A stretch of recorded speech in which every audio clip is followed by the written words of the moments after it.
Learning cognition and motivation LCM part B, ये practical का paper है, ठीक है। 25 मार्क्स का पेपर प्रैक्टिकल, ठीक है जी। Study of depth perception first पे आती है। Study of size constancy in relation to distance, ठीक है। ये प्रैक्टिकल की तैयारी के लिए आपको मटेरियल जो है वो चाहिए इसका।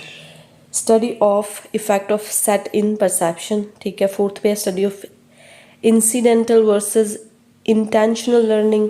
फिफ्थ पे है study of effect of set in problem solving.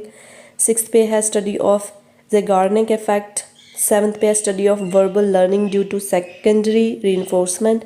Eighth पे है study of retroactive and proactive inhibition. Ninth पे है study of memory span for digits.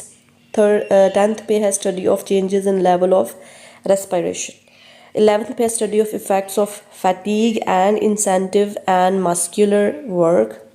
12th पे है study of individual differences in the perception upright. 3rd पे है study of physiological changes.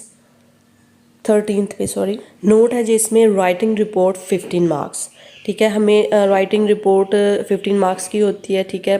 Practical notebook, हम जो अपनी प्रैक्टिकल की नोटबुक बनाते हैं उसमें एक्सपेरिमेंट्स लिखते हैं, ठीक है, डाटा लिखते हैं, इन्फॉर्मेशन, ठीक है, वो 5 मार्क्स की होती है जो हम लेके जाते हैं प्रैक्टिकल वाले दिन। और जो वाइवा होता है हमें क्वेश्चंस पूछे जाते हैं, ठीक है, वो 5 मार्क्स का होता है।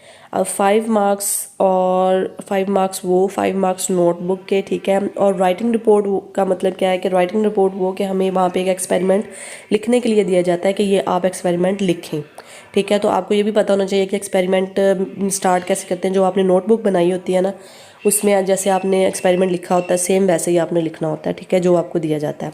अब लिखना कौन सा होता है ये मर्ज़ी होती है जी एग्जामिनर की, वो आपको कोई भी लिखने के लिए दे सकता है, ठीक है।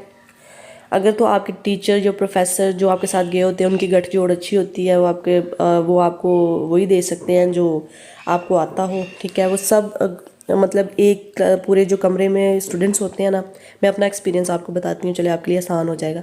एक कमरे में जितने भी स्टूडेंट्स बैठे होते हैं ना, उन सब की जो रॉज बनी होती हैं, उन चेयर्स लगी होती हैं एक रूम में, ठीक है। 3 रॉज समझ लें कि बनी हुई हैं एक रूम में, ठीक है। तो एक रॉ को उन्होंने अलग अलग एक्सपेरिमेंट्स देते हैं लिखने के लिए। सारी क्लास को सेम एक्सपेरिमेंट कभी नहीं मिलेगा, ठीक है, क्योंकि उसमें फिर जो नकल लगाने के चांसेस होते हैं ना वो बहुत ज़्यादा होते हैं।